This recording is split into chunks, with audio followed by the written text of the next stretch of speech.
Welcome to What Dwells Beneath, the podcast that unearths the darkest corners of true crime and the paranormal. I'm your host, Perzival, guiding you through the tales of murder, mystery, and the unexplained. Alongside me is our producer, Neku, who weaves the soundscapes that pull you into the shadows. Tonight, we step into one of New England's most haunting unsolved cases, a murder that lingered like a ghost for nearly half a century. This is the story of the Lady of the Dunes. Picture the Provincetown dunes on July 26, 1974. Cape Cod's Race Point is a sweep of golden sand kissed by salt air and summer sun. Gulls wheel overhead and the Atlantic whispers secrets to the shore. It's a place of beauty, a haven for dreamers and drifters. But on this day, a young girl wanders the dunes, following the frantic barks of a dog. What she finds shatters the serenity.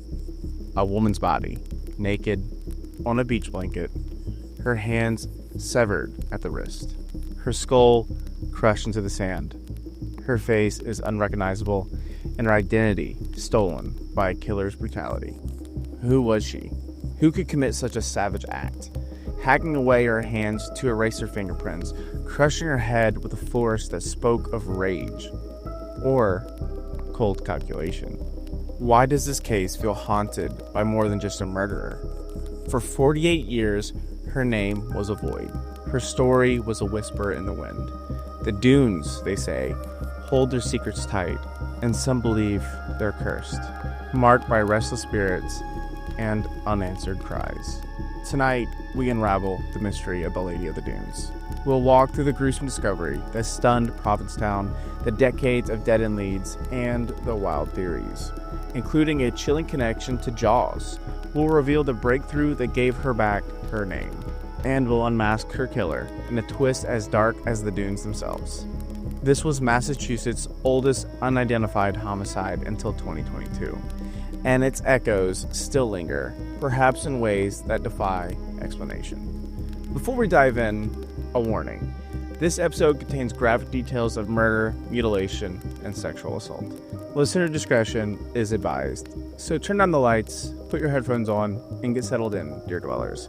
This is What Dwells Beneath, and the Lady of the Dunes is whispering from the sands. Let's step into her mystery and uncover what haunts the dunes.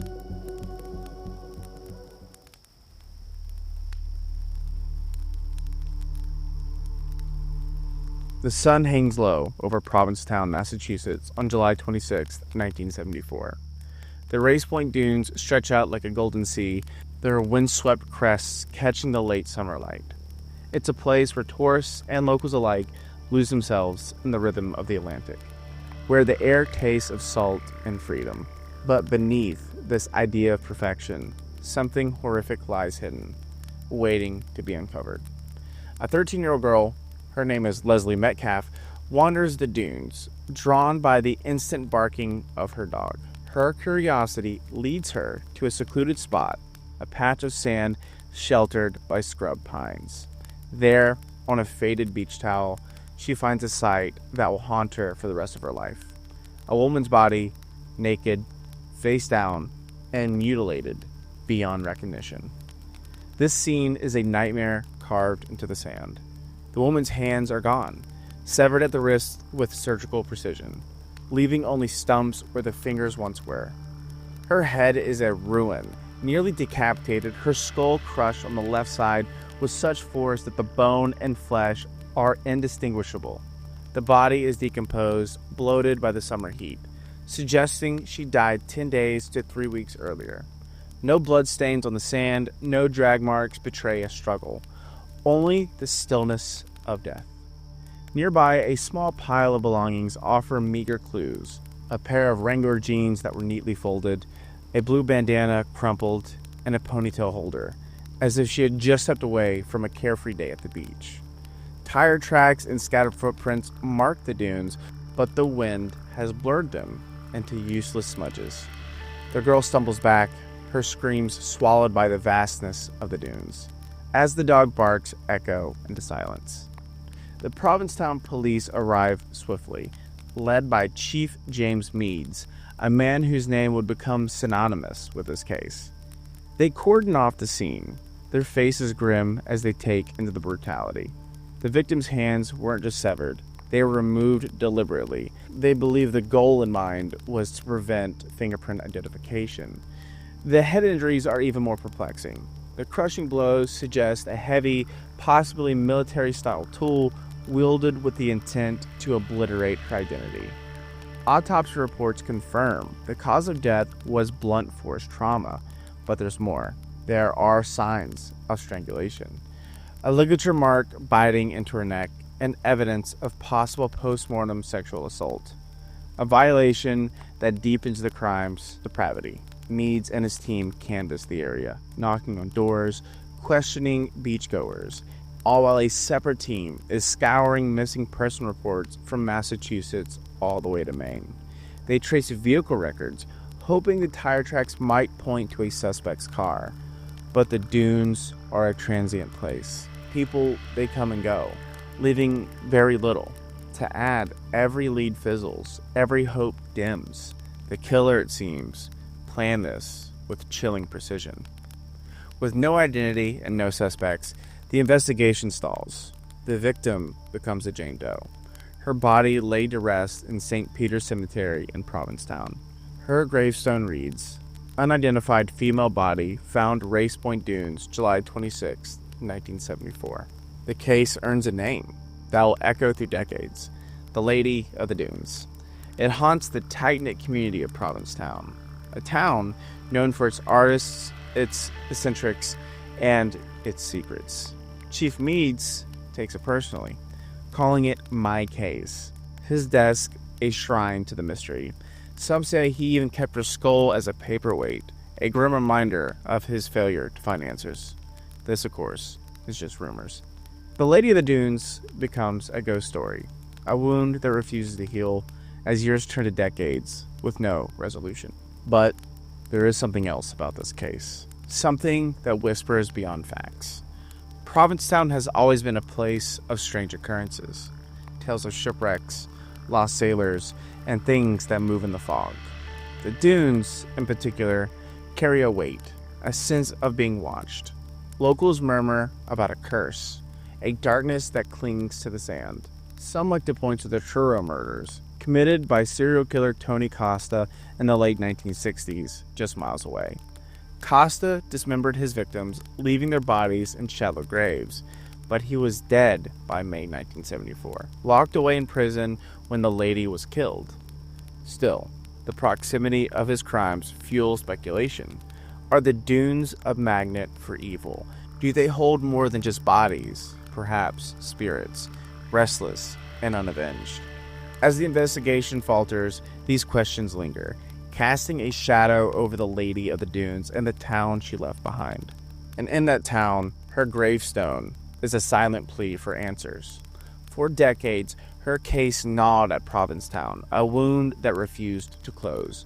With no name, no witnesses, and no clear leads, investigators and armchair sleuths alike spun theories, chasing shadows in the sand. The brutality of her murder, hand severed, skull crushed, pointed to a killer who knew how to cover their tracks. But who could it be? Was it a local predator, a drifter passing through, or something darker, tied to the dunes' whispered curses? Let's dive into the suspects and theories that kept this mystery alive, each one a thread in a tapestry of horror and intrigue. First, investigators look to the ghosts of Cape Cod's past. Tony Costa, a Truro serial killer, loomed large in the region's memory. In the late 1960s, he murdered and dismembered young women, burying their bodies in shallow graves just miles from Provincetown. His crimes were eerily similar: mutilation, a knack for evading capture. But Costa was ruled out. Like I mentioned earlier, he died in prison in May 1974, months before the Lady of the Dunes met her fate. Still, his shadow lingered, fueling speculation that the dunes were a hunting ground for monsters. Then there was Whitley Bulger, the infamous Boston mobster. Bulger was known to frequent Provincetown, and his signature was gruesome. He removed his victims' teeth to prevent identification, much like the lady's severed hands, but no evidence tied him to the crime, and that theory also faded. However, his name kept the case in the headlines. Another name surfaced in 2000, Hayden Clark, a convicted murderer with schizophrenia. Clark confessed to killing the lady, claiming vivid details, but his mental illness and lack of corroborating evidence made his story unreliable. Another dead end in the case.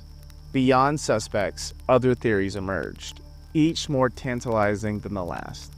One centered around Rory Jean Kissinger, a drug smuggler who escaped from Plymouth County Jail in May 1974. Kissinger was 25, with a physical resemblance to the victim's estimated age and build.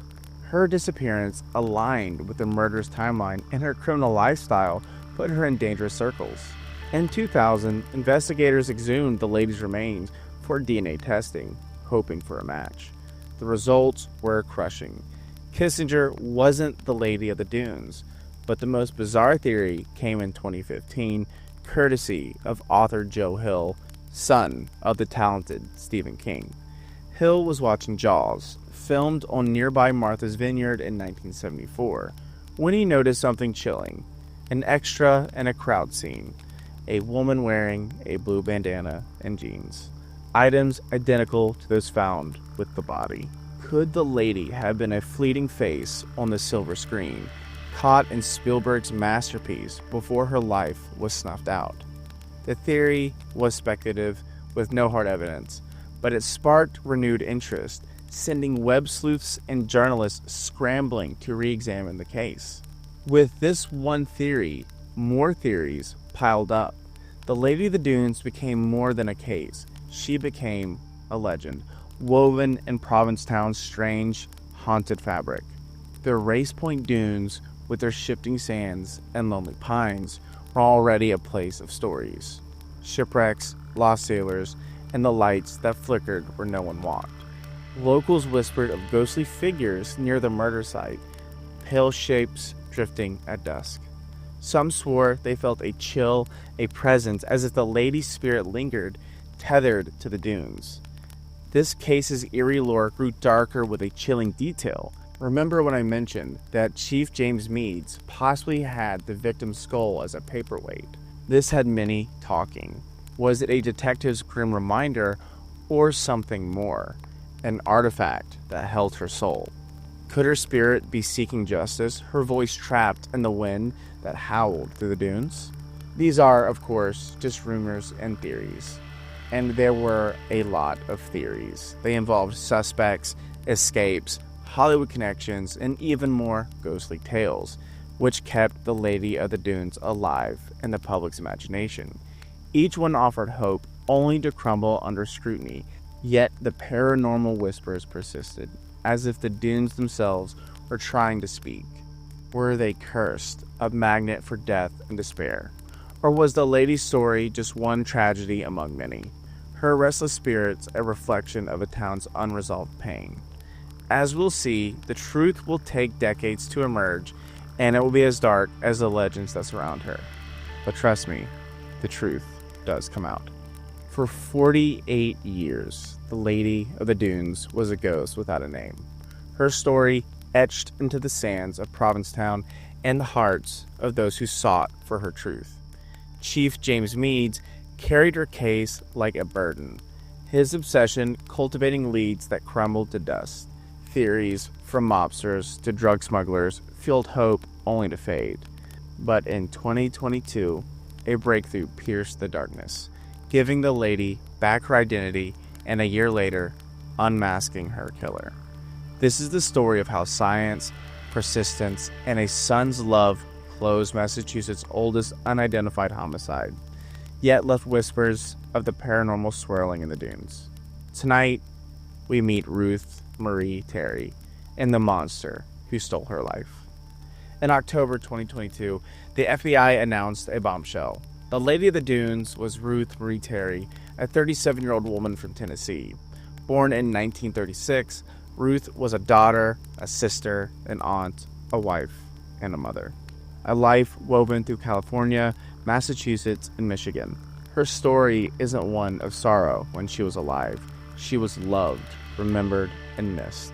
Yet for decades, her identity lay locked in her bones, exhumed 3 times in 1980, 2000, and in 2013 for DNA tests and facial reconstruction that yielded only frustration. The key to her name came through the investigation genealogy, a cutting-edge blend of DNA analysis and traditional family tree tracking. Othram Labs, a pioneer in forensic genealogy, took Ruth's DNA and built a genetic profile, cross-referencing it with public databases. Slowly, names emerged, distant cousins, then closer kin, until the puzzle snapped into place. Ruth Marie Terry was no longer a Jane Doe. Her gravestone at St. Peter's Cemetery could finally bear her true name, a victory for science and a big step forward toward healing for those who mourned her.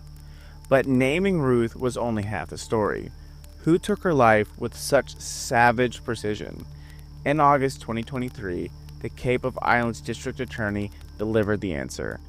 Guy Rockwell Moldavan, who was Ruth's husband. This was her killer. Moldavan, who died in 2002 at age 78, was a figure cloaked in the shadows. He married Ruth in 1973 or early 1974. Their union, a fleeting chapter before her death. After their wedding, they traveled to Tennessee to visit Ruth's family, a trip that should have been joyful. Instead, it was the last time her loved ones would see her alive. Moldavan returned alone, driving Ruth's car, spinning contradictory tales. She had died, he claimed, or perhaps joined a cult. Her family, suspicious but powerless, could only watch him slip away. The truth lay buried in the dunes, where Ruth's body was found. Her hands severed to erase her identity, and her skull was crushed to silence her forever. Moldavan's darkness ran deeper than Ruth's murder.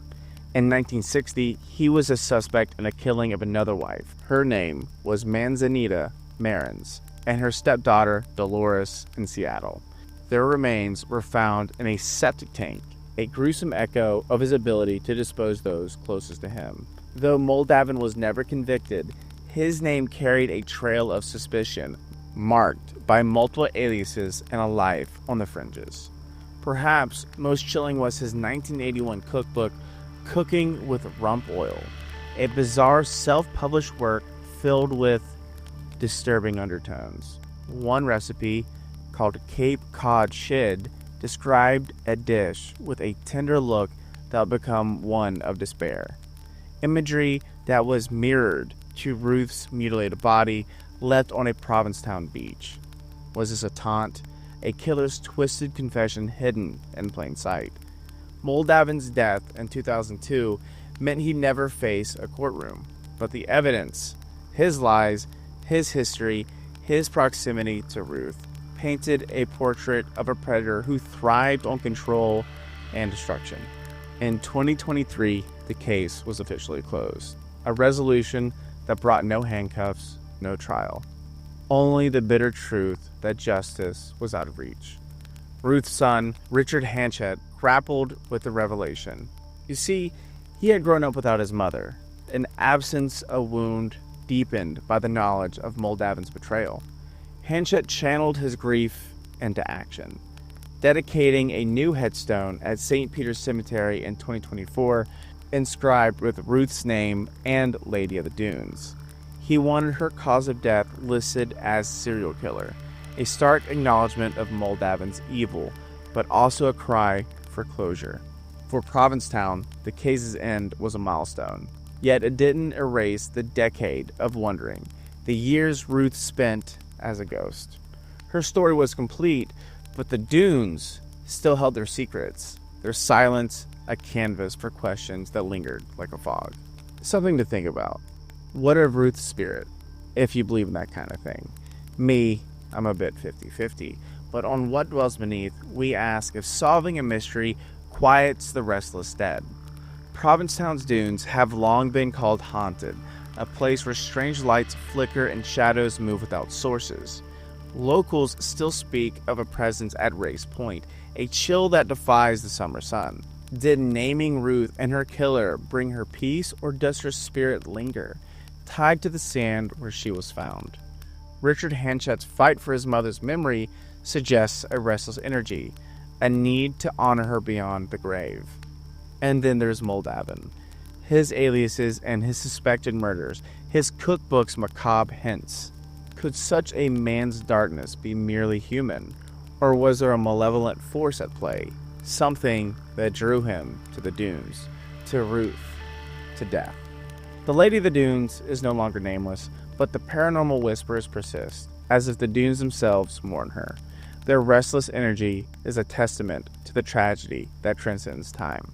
Because the Lady of the Dunes case didn't just haunt Provincetown, it became a New England legend, a story that burrowed into the region's soul. For nearly 5 decades, Ruth Marie Terry's unidentified remains sparked fascination, spawning books, documentaries, and countless discussions among web sleuths and locals alike. Casey Sherman's Helltown tackled this case, though its inaccuracies drew criticism, blending fact with fiction in a way that only deepened the mystery. Podcasts like this one dissected every detail, and in 2024, Oxygen's documentary Lady of the Dunes, Hunting the Cape Cod Killer, brought Ruth's story to a new audience, tracing the journey from a nameless victim to a woman reclaimed. What made this case so captivating? It was the perfect storm of true crime horror. It had severed hands, a crushed skull, and a killer's cold precision, mixed with enigmas like the Jaws theory. That wild idea, sparked by Joe Hill, spotting a blue bandana wearing extra in Spielberg's 1974 classic, added a pop culture twist, turning the lady into a figure who seemed to straddle reality and the paranormal. Even after Ruth's identification in 2022 and the naming of her killer in 2023, the dunes haven't shed their restless energy. Some say the resolution only sharpened the supernatural speculation, as if Ruth's spirit or trauma of her death lingers in the sand. Provincetown's history, which involved the shipwrecks, lost souls, and unexplained sightings, only fuels these tales, cementing the Lady of the Dunes as a ghostly icon in a town that embraces the otherworldly. The journey of this tale is one of shadows and revelations, a case that gripped Provincetown for nearly half a century. In 1974, a young girl stumbled upon a nameless victim, her body mutilated in the Race Point Dunes, her identity taken from her by a killer's cruelty and a cowardice husband. For 48 years, she was a ghost, her story fueled by theories from mobsters to jaw extras. Then in 22, science gave her back her name, Ruth Marie Terry, a woman loved and lost. Her killer unmasked, Guy Moldavan. Her husband, a man whose darkness cast a long shadow. The perseverance of investigators, the FBI, and Ruth's son, Richard Hanchet, brought closure, etching her name on a new headstone in 2024. Yet, this true crime triumph carries a paranormal echo, a reminder that some stories linger beyond the grave. Ruth is no longer a ghost in the dunes, but her story reminds us that some places and some souls never fully rest. The Race Point Dunes, with their whispered hauntings and restless energy, hold a piece of her still, perhaps in the light that flicker at dusk, or the chill that defies the sun. This episode is dedicated to her, and all the unidentified victims whose stories wait for resolution. May the names be spoken, their peace found, in this world or the next. If you're ever in Provincetown, consider visiting St. Peter's Cemetery, where Ruth Marie Terry's new headstone stands, honoring her as both a woman and the Lady of the Dunes. Or you can walk the Race Point Dunes respectfully, feeling the weight of their history. Have you ever visited a place that felt off, like the air itself held a secret? Maybe Ruth's story resonates because some mysteries never fully rest. This case hits the heart of what Dwells Beneath is all about, exploring the dark, the mysterious, and the paranormal. Honestly, the Jaws theory blew my mind. It's wild to think Ruth might have been on that set, a fleeting face in a summer blockbuster. And Moldavan's creepy cookbook, that Cape Cod shid recipe, still gives me chills. What about you? What part of this case sticks with you? We want to hear your thoughts. Or have you ever had a paranormal experience? Possibly a brush with something involving true crime? Fill out the listener encounter form in our Discord. We currently have over 2,400 members where you can share your tale. Or you can visit our website and you can find the same form there. And your story could shape a future episode. To keep up with What Dwells Beneath, be sure to follow us on Spotify and give us a 5-star rating. Your support means the world. If you're listening on Apple Podcasts, be sure to rate and review us as well. You can comment on each episode on Spotify to let us know what you think. If you want more from me, Perzival, I also create YouTube videos and I game on Twitch. Check out the links in the episode description. Thank you, Dwellers, for joining us in this haunting journey, and a huge shout out to Neku for producing another chilling episode. Until next time, beware of what dwells beneath the surface. It's watching, it's waiting, and it knows your name.